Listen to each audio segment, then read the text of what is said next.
Welcome to Total Retail Talks, your podcast channel for retail knowledge. Hello, and welcome to this episode of Total Retail Talks. I'm Joe Keenan, Editor-in-Chief of Total Retail.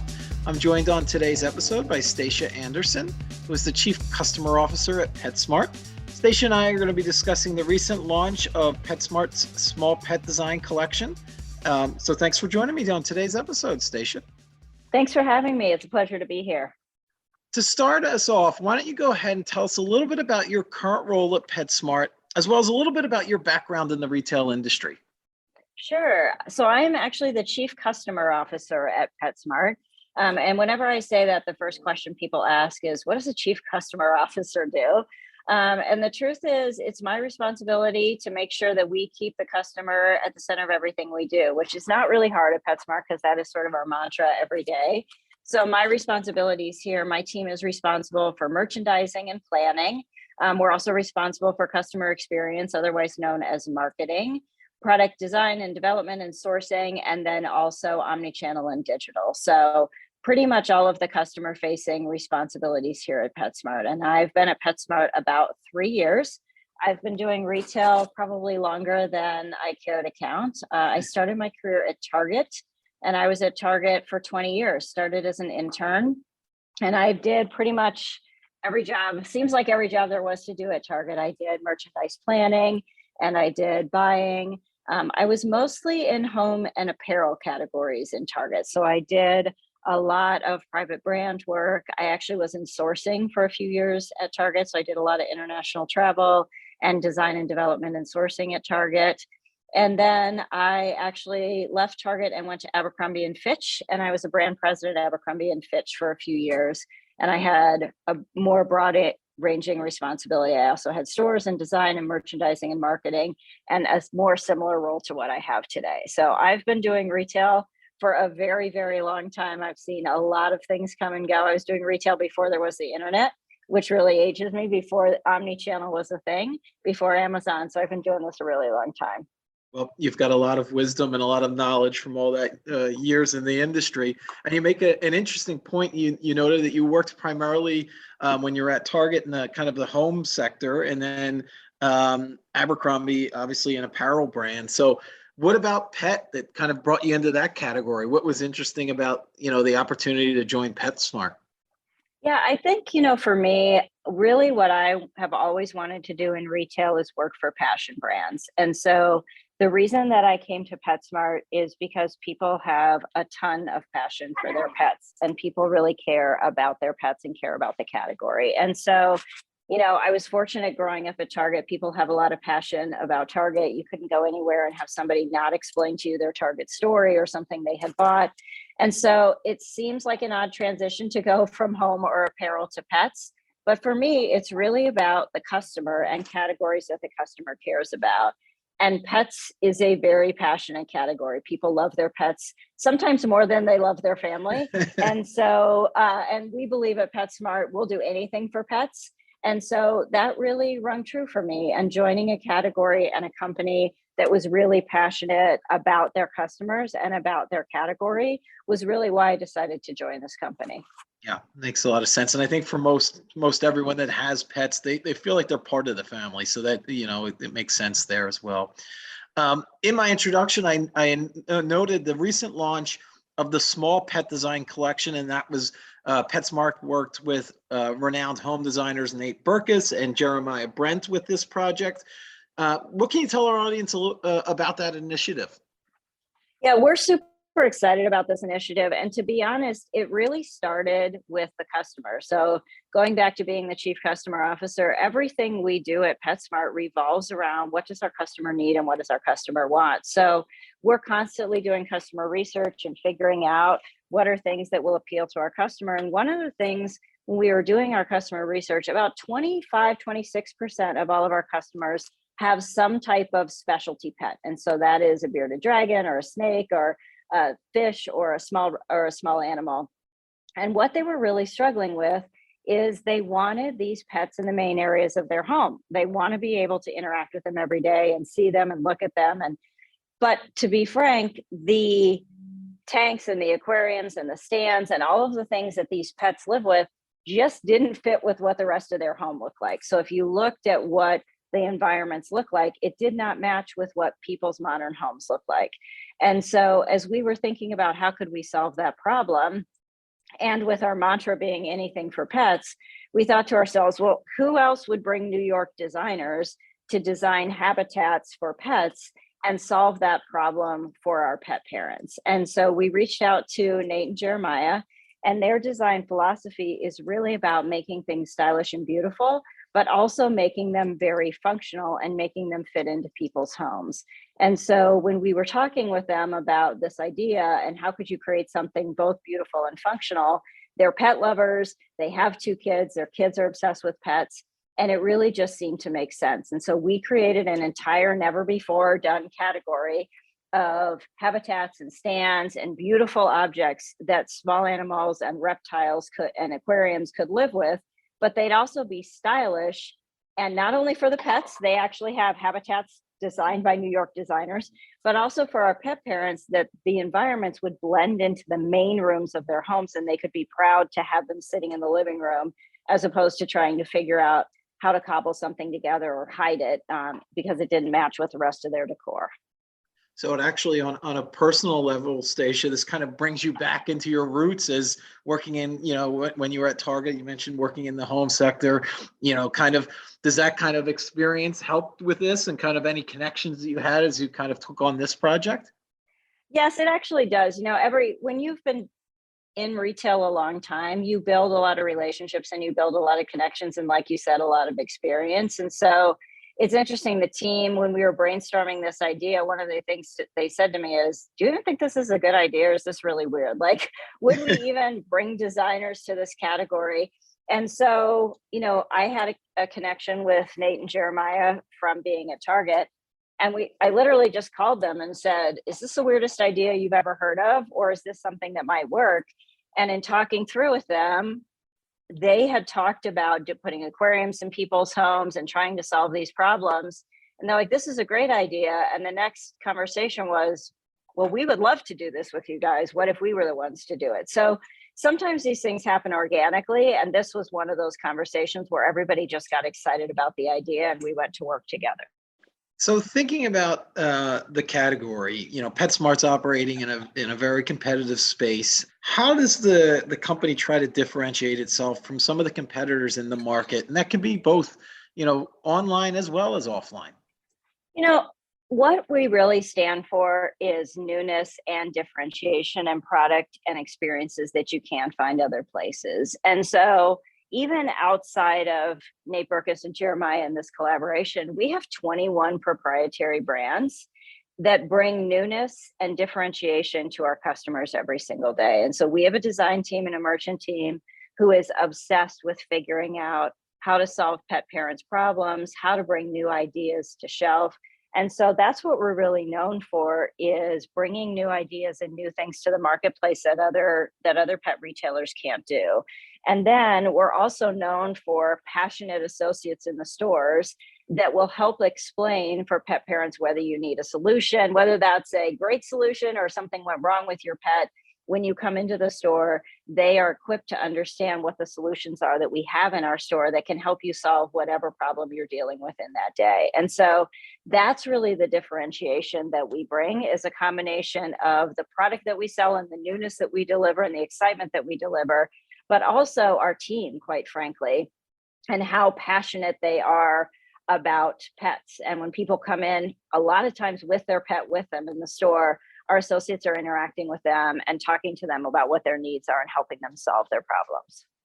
So I want to follow up on that second part about the team and your people at PetSmart. And I think this small pet design collection is a great example of the collaboration within the team, different teams at the organization. So talk about how your team works with other teams within PetSmart, for example, the product teams, merchandising, marketing, your store teams, to really bring to life these ideas that you have, as well as what you're hearing from your customers as you talk to them through all these different channels.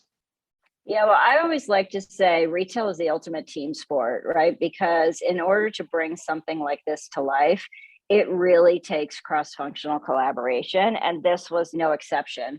Probably the best example that we have. So it takes everybody on the team, from the merchant organization figuring out, one, how can they afford it and where does it need to go and how many SKUs do they want and how do they partner with Nate and Jeremiah and what customer information do they have, to architect the line in a way that's going to be really compelling, from price points, opening price points, all the way up to the furniture and the higher price points. And then Nate and Jeremiah have a ton of design experience, designing furniture and accessories, but they have no experience designing what's good with pets.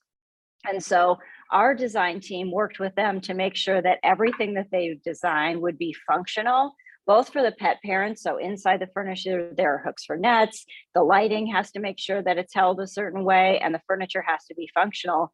But then also, we have an in-house veterinary team that makes sure that everything that we're putting inside the habitats are good for the pet. So for example, we have hides for small animals, and small animals like to go in and literally hide, but they're also edible. So we made them out of a hay and a material that a small animal could also eat and digest. And so it's our vet team's recommendation that helps us understand what is the best for the pet inside of the environment.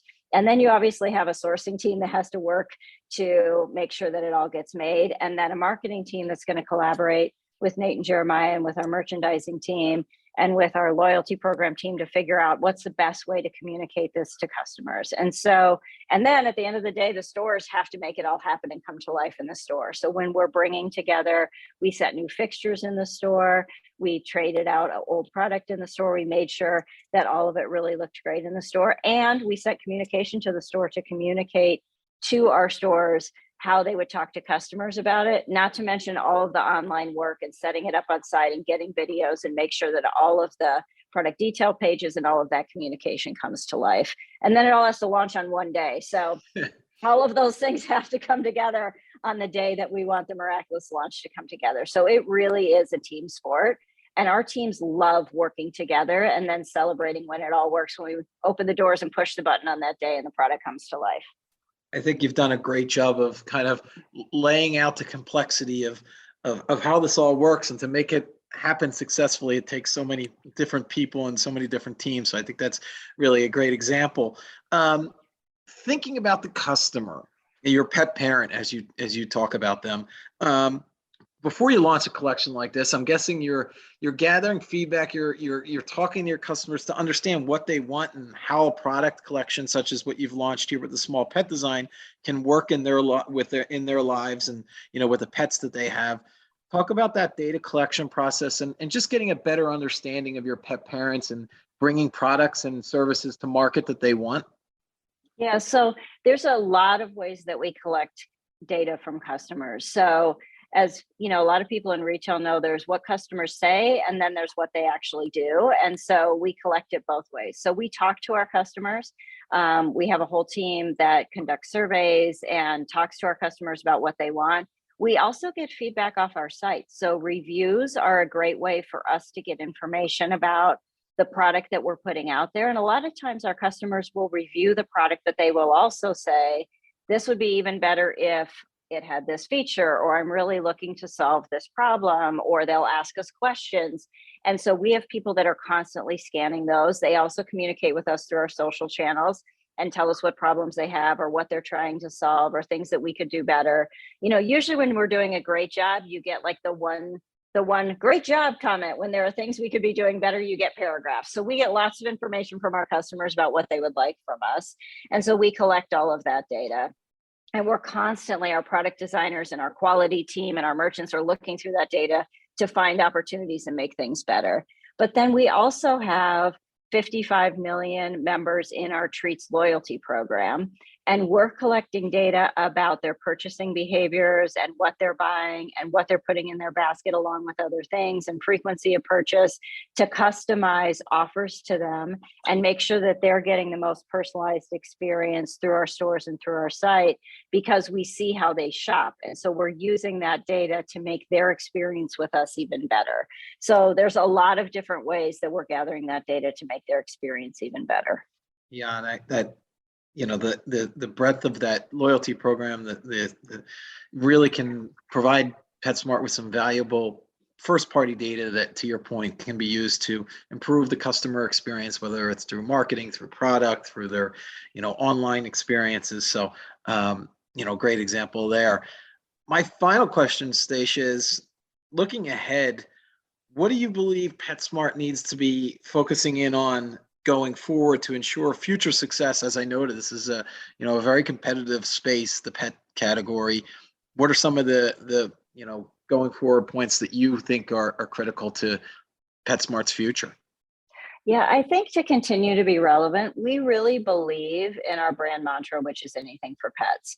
And so if we're willing to do anything for pets and our customers are willing to do anything for pets, we think the opportunities for us are endless. And so as we continue to develop product and differentiate ourselves in the market, we really have a focus on staying focused on our customers and developing products that are going to be really meaningful for them. Add to that the experiences and the things that we're doing in the omni-channel space to make sure that we are as convenient as possible, that we're using the data that we have from our loyalty program to customize the experience to them. Look, the pet category is confusing for people, and owning pets can be both a joy and can be really tough. And so we know that we have everything within PetSmart to be able to help our customers. We have a big services business. We have Pets Hotel. We have grooming. We have everything that you need to take care of your pet. And so making sure that we're communicating to our customers all of the ways that we can help them and make them the hero in their pet parent journey is really how we're going to differentiate ourselves and win. And connecting those, you talk about all the ways that you're interacting with the pet parents through these different channels, and connecting those experiences seamlessly, I imagine is a critical part of what you're trying to do as well. Absolutely. And look, we're nowhere near done. I think everybody in retail is on this journey together, and we're in the beginning stages of being able to use the data to make sure that we're connecting their purchases and services to their purchases and merchandise, and making sure that we're making those experiences as good as they possibly can be for our pet parents. But really the name of the game right now is being relevant and being personalized for our customers and making their shopping journey as easy as possible so that they can really focus on taking care of their pet. Like that, you got a pet so that you can spend time enjoying time with them. And we really want to make them the heroes. And so creating the best experience for them possible is really what we're in the business of doing. Great. Well, I think that's a perfect note to close on. So I want to take the opportunity to thank Stacia Andersen, again, the Chief Customer Officer at PetSmart, for joining us on this episode of Total Retail Talks. Thank you, Stacia. Thank you so much. I appreciate the time today. I really appreciate it. Thank you. Thanks for listening. For more information on this podcast, please check out our podcast channel page at mytotalretail.com/podcasts for show notes. Total Retail Talks is available on Apple Podcasts, Google Podcasts, Stitcher, and Spotify. Make sure to subscribe on our podcast channel page as well. If you've enjoyed this episode, please take a few moments to rate and review this podcast. Thanks, and until next time, this has been Total Retail Talks.